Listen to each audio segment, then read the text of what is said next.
Hi, this is Mish Hancock, and you are listening to MichMash, a place where I get to talk to the weird, wacky, wonderful people of this world, people I adore and want to know more about. Today, my guest is Jillian Hind.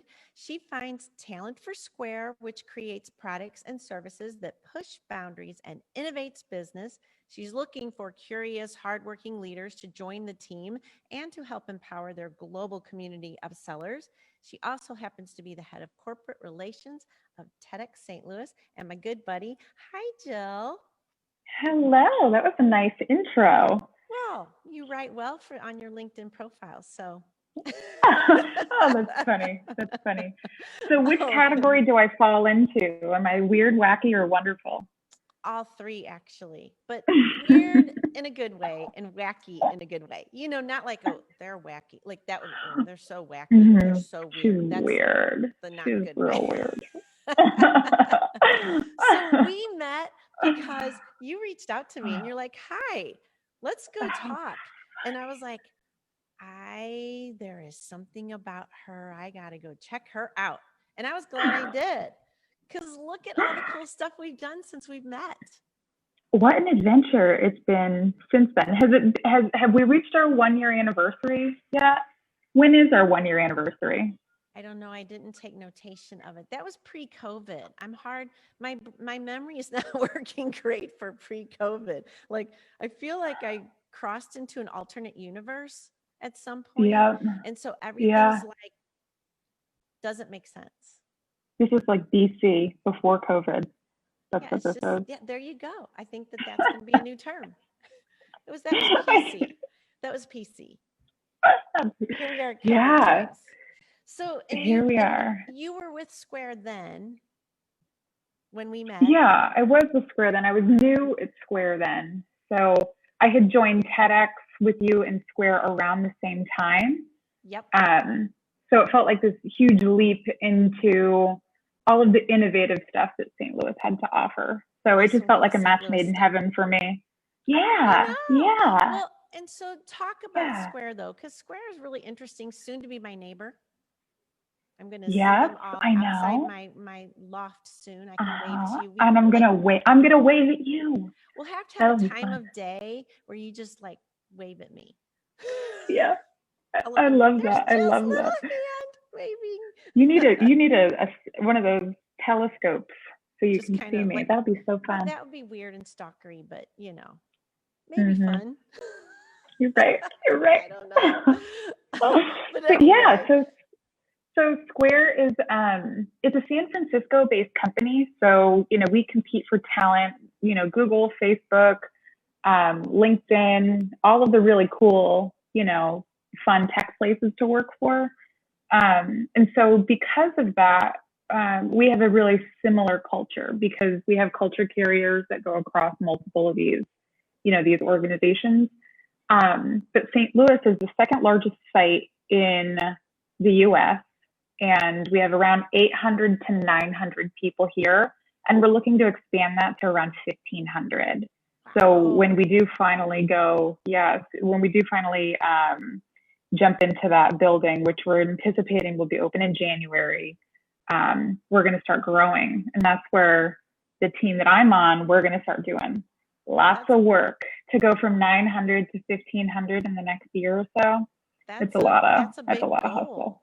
That's a big goal. What Yeah, kind of people are you just yeah. like what kind of talent are you looking for? Because people are searching for Um, jobs out there. I know, and this is a. I feel like this is a good time to use my superpower to try to help St. Louis the best I can. Right, the unemployment rate is tough.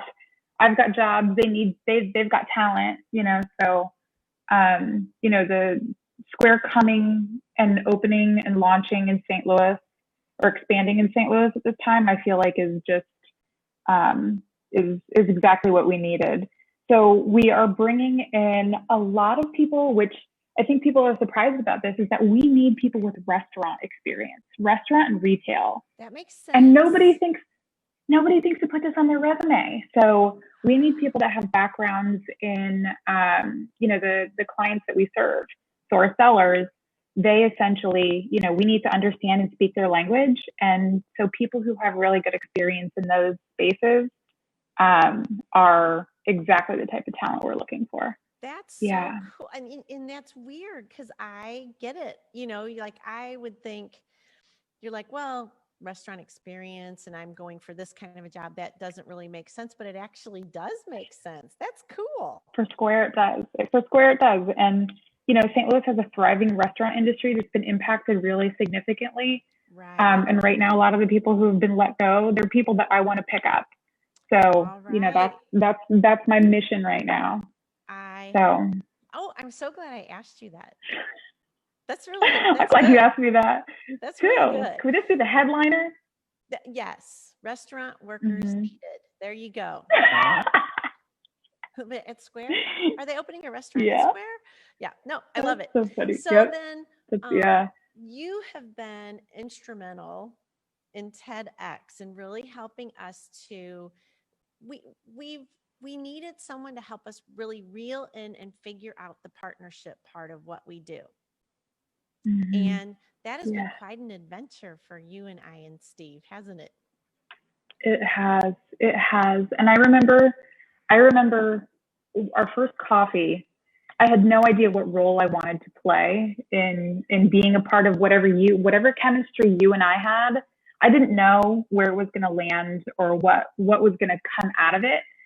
Um, but then when I heard you talk about the difficulties you know, in fundraising, in partnership, in sponsorship, um, yeah, I had no idea if I was going to be able to do it or not. Honestly, Mish, I think I can.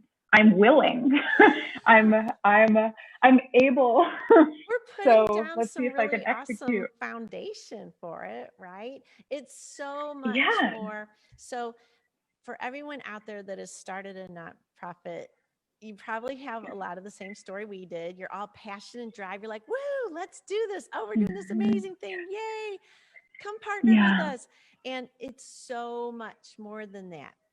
I mean, these Mm-hmm. people, the various organizations out there, they're very thoughtful about who they partner with. They're thoughtful in the sense of, is your mission and vision? Can we align with that? Mm-hmm. This can be a play that I didn't even consider. Yes, part of it is as a company, this is our mission and vision, and we want to really highlight that. So we want to be a part of your world. But then for some, it's more of a branding, like we've been here forever and nobody knows we're here. And so we would like people to know that we're here and we love what TEDx is doing and we love what it's doing for the community. So we'd like to be a part of that, and it also, I didn't realize this until we started working, but for some people, it's really more of a marketing thing.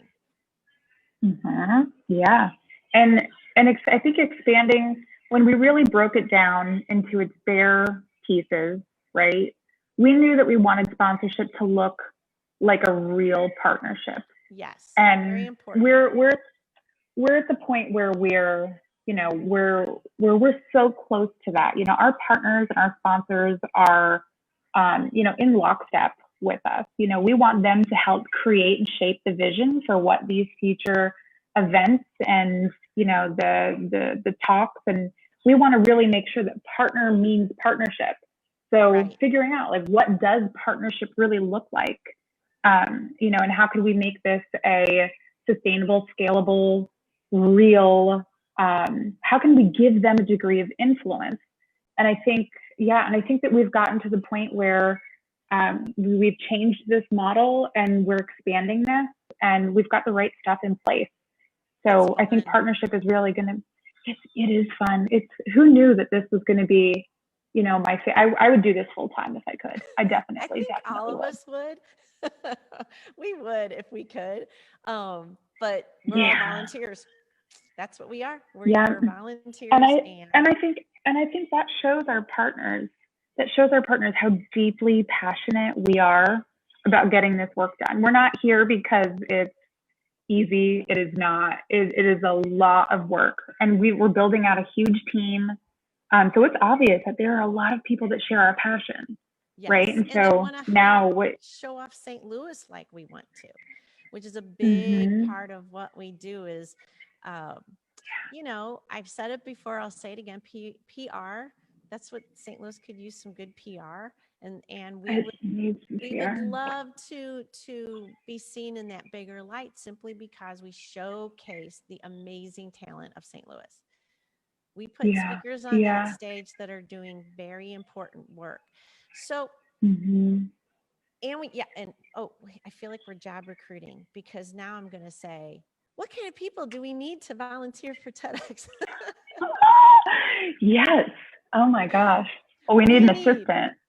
oh yeah, we could definitely use some administrative help, you know, but here's the thing. Yeah. So there's a lot of cool things that can happen. I'm just going to do I'm putting on my TEDx scarf right now so we can do like Put a on your TEDx recruiter thing. hat, Mish.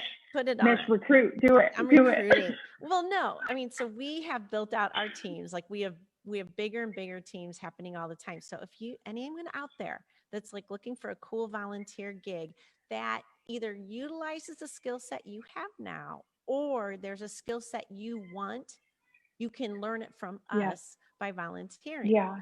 And so Mm-hmm. I mean, so Jill is a great example. You are learning how to create partnerships in the nonprofit world, Mm-hmm.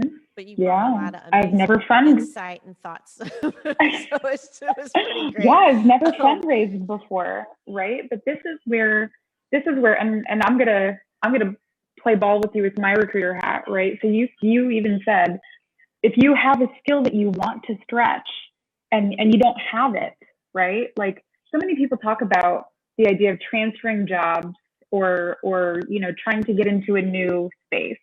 Do you want to recruit? Is that something that you're interested in doing long term? right. You've never recruited before. That's a skill that we could use. And if you want to stretch your recruiter muscle, we're building out a team. We're building out a big team, and we need some recruiters. So, I And mean, honestly, I administrative think that, assistance. and an administrative assistant, please, But we're please. also But putting together yeah, an ambassador program that's pretty cool. So if you within your mm-hmm. company would like to be like the voice and the face of TEDx St. Louis, we're looking for some ambassadors. Um, and there's a Mm-hmm. whole program being built out for it's fun. It's really fun to build Mish, do you this. have any like since the program is being built out and that's going to be under the volunteer um, team? Um, have we solidified what the benefits are for those ambassadors that want to join? We're going to work on it, but top of mind thoughts that we have is, you know, this is you'll have something on LinkedIn that will show you as an ambassador. Um, Mm-hmm. I am Yeah. always happy to work on writing recommendations for those that are really helping us out. I think that that's a good thing. It's Yeah. always great to recommend people on LinkedIn. And then we will also Uh-huh. As work a with recruiter, I you. look that. Yeah, exactly. And then just Mm-hmm. working with them in their company to highlight them too, you know, to like if the company's got a newsletter, we'll provide you with pictures and words that you can talk about what you're doing. Like here's the person, and they'll get discount codes that they can share with with their organization. Mm-hmm. So there's a Yeah. lot of ideas we've put out there. We haven't solidified all of it, but I don't see why we wouldn't put what I just talked about into the mix. It makes complete sense. And if you're going to be volunteering your Well, you've put it company, out into the universe, I so it did. must be true now. Now it's true.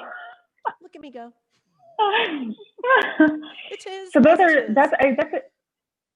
and even just saying that you're a part of TEDx, like to be able to tell people that you're a part of this organization or you help make this organization, you're driving this incredible initiative in St. Louis. It's fantastic on your resume. It's something that's going to get you into or around the individuals in St. Louis that you're going to want to meet. There's a lot of cool kids out here, and it's within this TEDx ecosystem. I've met a lot of cool people through, Oh yeah. running this division of the organization. Amazing, the people you get to talk to. Well, and so then I'm just going to tell everybody so that you know our mission when we were TEDx Gateway Arch and still remains as TEDx St. Louis. Our mission is to build an inclusive and equitable community of thought leaders, and that's Mm-hmm. what we have been and what we continue to be, and really important and highlighted these days more and more, thankfully. Yeah. Mm-hmm. Yeah. So Yeah. so That's a good way to brand St. Louis. tell us Yeah. more about you because I okay. you've got, first of all, I don't think you sleep. I'm I'm concerned that you don't sleep because you do so much. I'm always like, Uh, I get texts from you at the weirdest times, and I'm like, she what is she doing? Does this woman sleep? I know, I know, I know. But you know what? If I've got a good idea, I want to put it out in the universe Yeah, and I want to hand it to you because I know that you and I will make stuff happen. But just like as a main, I guess some of the most important parts of my life, I'm a single mom, and being a single working mother, I've been a single mom for 5 years, and I like to say that I'm single on purpose. So I know in St. Louis, there's I'm at that age where, people are surprised that I'm a single parent, but, it gives me so much perspective for, working moms and, women that are trying to hold a career together. So, fantastically enough, I have a really supportive ex-partner who manages this with me and allows me to have the career that I wanted to have. So that's really how I end up with all of this time, right? So the days that I don't have my children, I'm throwing myself into my passions. I'm on an adventure. I'm traveling. I exercise every single day. On most days, yeah. I skip a few yes, days, good a few days, job. and eat a few cupcakes. But I stay pretty active. I stay involved in the community, and even outside TEDx and Square and being a single mom. I volunteer at Connections to Success on a quarterly basis. So I help people who are coming out of incarceration learn resume building skills, things that are going to help them get their next job. It's very difficult to have a felony on your record and then be able to be, employed afterwards. Shameless Right. plug, Square will hire you if you have a nonviolent felony. So that's something that we are open to. But for this specific segment of the community, we go in and we have these conversations and we teach them how to answer hard interview questions that might be a little bit more difficult for them than it would be for other people. Wow. And then That's also, awesome. yeah, I did not know that yeah. you did that. See, I learned something new just by Mm-hmm. talking to people on my podcast. Yeah, But that that's was a a total necessary passion thing. project. How do you answer those questions? I mean, I can't imagine. I think that has to be really difficult, especially to do so confidently, which you want to show in an Uh, interview, right? And so mm-hmm. that's a cool Yeah, service. yeah, yeah. It's all about the growth mindset piece, right? So just because you have a felony or a misdemeanor on your record and you're nervous about it, the idea that you can demonstrate the ability to grow in an interview is really like people are trying to hire you for potential. They're not trying to knock you out. They need talent. They need somebody to do Right, this job. So right. ultimately, when you can display that you've got a growth mindset, you have a much better chance of talking about your mistakes or your past. I mean, even if it's like an employment gap, if it is a termination or any of these things, talking about how you grew is a much better way to get through the answer to that question. So, So, do you have some, because there are a lot of people that are out of work right now. So, we've addressed all you restaurant workers out there. Square's looking for you. mm-hmm, Um, we want you. as a person in HR that knows a lot, you look at so many resumes. What are some tips you would give people? Like, what do resumes look like these days? I haven't written one in forever. Like, do I actually I still know. like put it on I pretty know. paper and mail it to you, or Yeah. is my LinkedIn my Yeah. resume? Or Well, now it's all PDF. Your LinkedIn is a good snapshot of who you are, and recruiters are always going to look at your LinkedIn. But the best advice that I have to anybody who's building a resume, I'm going to tell you what people do. That's a mistake that I often see. I even see executive resumes that do this, and it shocks me. Stop writing your job description, right? If you are a if you are a auditor, a financial auditor, don't put like audited files and did auditing. right I want to know what made you the best freaking auditor of all there time. you Put your go. wins on there. Your resume needs to just be a hype doc for you, just a list of wins, things that make you awesome. So make sure that you, and that's a hard thing, especially for women who often will downplay their own individual contributions to that of the team. Just remember what you're measured on, and even things that are stretched. Put things like, so for me, I help lead the women's organization at Square in St. Louis. So that's on my resume. That has nothing to do with me being a recruiter, Right. but it does have something to do with the extra that I give to Square. And that's what I'm looking for. So when I'm looking at a resume, I want to see a super financial analyst. I don't want to just read your job description. I know what the job description is, right? You know that. I know. It's like, I know what Yeah. they do. I already, don't tell me that part. Tell me that you show off your leadership skills and how you affected the company in positive manners and yada yadas. Oh, I like it. That's Yeah. true. I think a I lot love of that people you know do this, that. Mich. Even though that you're in your own business, you don't have to write a resume, and you've got this down. I hired myself. I was like, yeah, go for it. And I can say you've got good taste. You've got good taste. We have a fun group too. I feel very blessed in the people that work with me at 100th Monkey, in that we're all the kind of people, which I think is what you're looking for too. All of my people have that entrepreneurial DNA anyway, right? And you're looking for those type of people because the entrepreneurial people are going to, one, get things done, and then see places that can be improved upon. So me, as the person steering the ship, I don't always see all the details. So I rely on my folks to say, hey, there's this better way we can do, or there's this new tool out there that I really think we should explore. It just helps the business to continue to grow by having those types of people working with you. You're a good leader to be able to let your team navigate those details. As not all leaders can get out of the weeds like you can.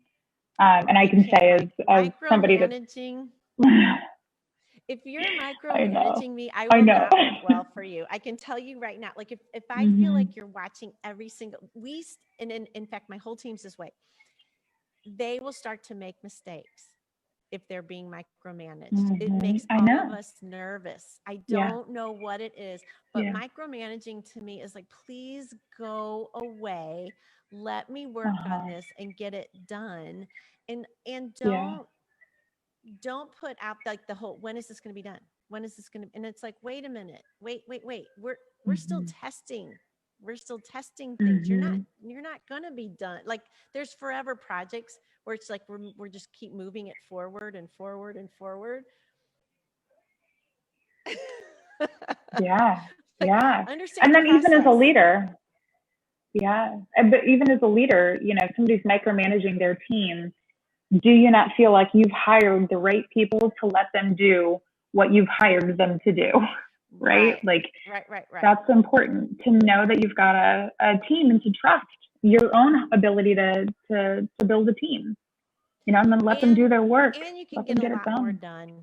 You can be much more creative when there's not the micromanaging thing going on, because you feel like the trust is there, and then you can do things that will help further everything along. I feel like the micromanaging mindset, it just puts everything into a tiny little box, because part of it is I have to know I can control this. So I'm afraid to go out there and try something different. And you're thinking, wow, that's what you got to do.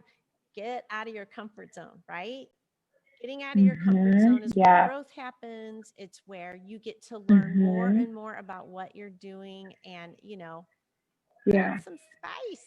That's where the innovation happens. That's where, if you're gonna do something new or shake it up, you gotta be ready, and you gotta be excited about change.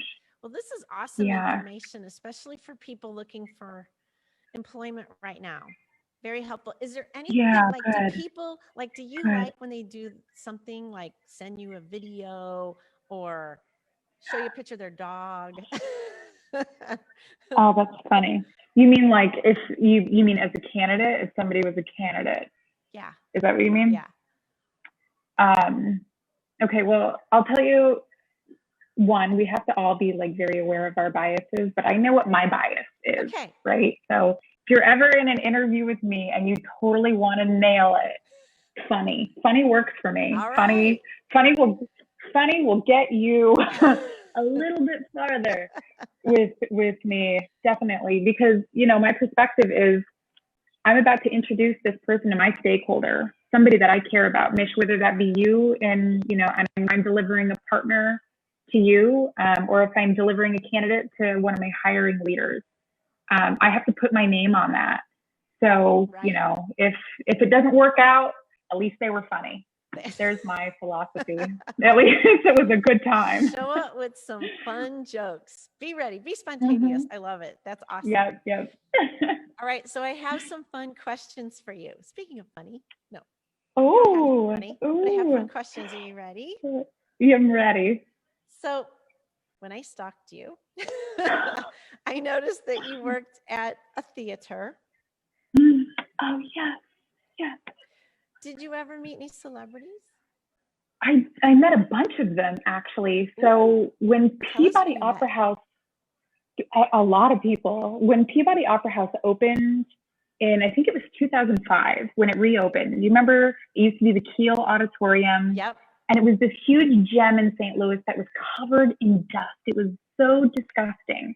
And they polished it and they shined it. And the reopening was a big deal in St. Louis. Right. So I was there on opening night and I got to walk Jay Leno in, and I think it was Aretha Franklin. So I was a concierge. So I took care of all of the people who were essentially like the cool kids, right? So if you were, you know, Michelle Obama, that was freaking cool. Awesome. Oprah has somebody who carries her shoes for her. So when you're walking around with Oprah and she does not want to wear high heels, right? Because she wants to be comfortable. Can't blame her. So she has a person that carries around her shoes and puts them down, lets her take a photo, and then she swaps out her shoes. I love it. That's so funny. It is, yeah. Celebrities, right? There's something to add to your resume. I am the shoe carrier for Oprah. Yeah, what do you put? What does that look like? How do you word that in a way? That's interesting. Probably just it's her assistant. Personal assistant. Part of the assistant duties. That would be my guess. I highly doubt that's all this person does. I only carry her shoes. That's it, all day long. Wherever she's at. That's what she was doing. That's what she was doing the day I met her. It was. I would carry Oprah's shoes. I would carry your shoes. I'd do that. Give me a call, Oprah. Yeah. Happy to carry your shoes whenever you're in St. Louis for sure. I'll be the official shoe carrier of St. Louis for Oprah Winfrey. I like it. You know who she had with her that day, though? She had Sweetie Pies. You remember Sweetie Pies? Oh, yeah.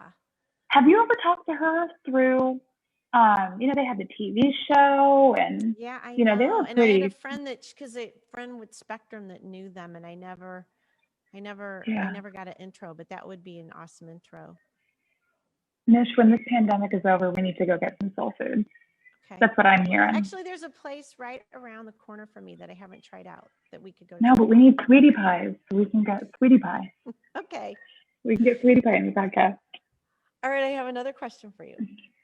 Yes, What is the weirdest thing you've ever seen on someone's resume, or a weird thing that happened in an interview? Can you talk about it? Is that an okay question? Yeah. I wasn't sure. Or a weird skill? We laugh about it all the time, actually. Like, so what you need to know is that recruiters will definitely laugh at you behind your back. So if you do something ridiculous, we're gonna. So if you're like leaving the interview and we hear you cracking up, we're like, oh, she's laughing at me. Mm-hmm. Oh, well, you know, it works for me, but the weird ones are my favorite, right? So I had an intern. It was an engineer when I was at Express Scripts.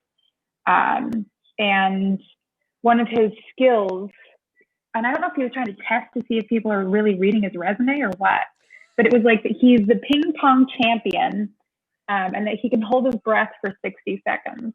Oh my gosh, and that's I don't know. And I was like, I must talk to this person. I want to, let's have or like a breath holding contest or something. Or But just that ended up. interview him via when we're doing the ping pong. Yeah. We'll have a Let's see how competition. good you are, buddy. I Yeah. got a You ping beat pong me, you get table this over there. job. He would Well, definitely win with we me. I ended up don't think hiring I'd be him. good at it. Really? Did you put a Yeah. ping pong Yeah. table in your place? We had a ping pong table in the dining room at Express It Scripts, but seems like unfortunately, square I'm not one. really good at ping pong. No. No, this is actually at Express Scripts. So that was Express Oh, Scripts being gotcha. fun. That's Yeah. hilarious. So put Yeah. down But I your like that. all your I love a skills, good funny on a resume. even if they're Yeah. interesting, fun Yeah. skills. I am Yeah. Or into even just some knowing personalities words. Yep. is great. I would like that. I would totally consider calling that person back. All Especially when it's a right. technical role and you're not sure, because a lot of technical candidates can be very, boxy, and then tend to be super precise about stuff. So if I can see, some personality, that's a good indication to me that this is somebody that I wouldn't mind spending 15 minutes on a phone call with. I have to make that decision before speaking to them. Right. So that at makes least make sense. it. And it shows their personality.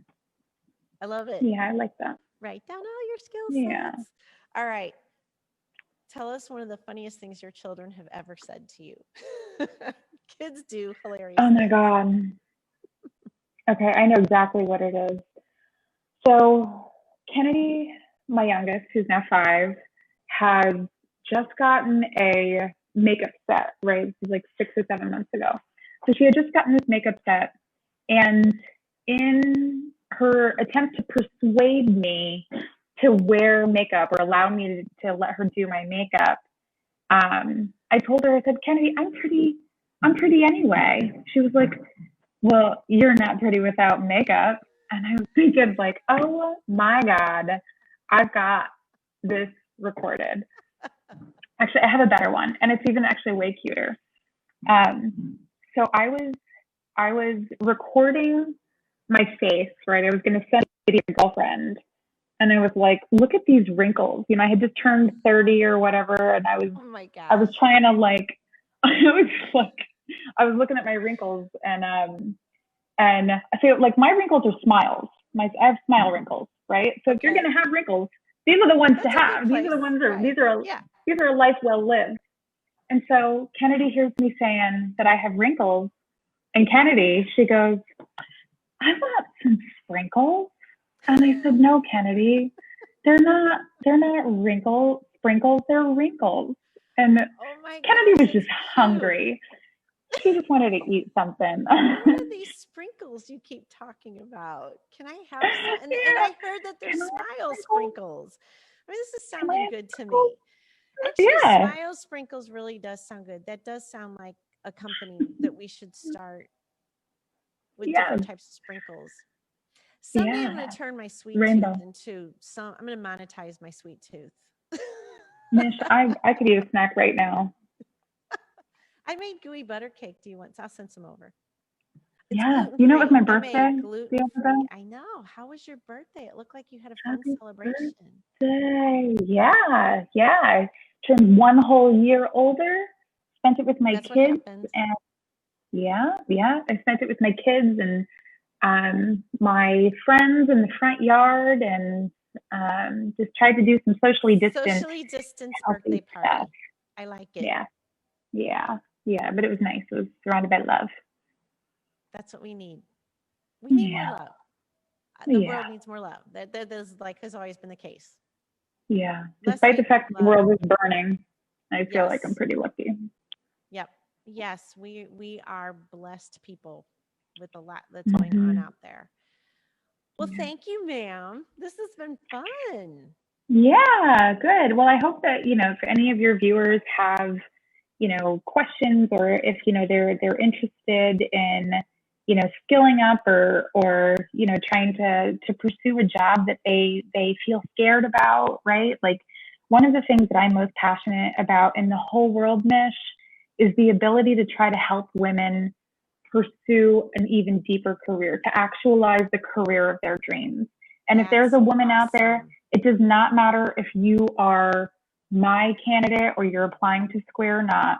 I want women to feel like, that they can go for the job, so if there's any opportunity for me to help you or somebody that, is trying to take the next step in their career, I am here for you.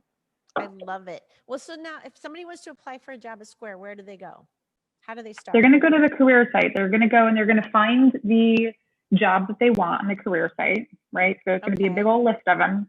And then you're going to reach out to the recruiter and tell them why you're fantastic.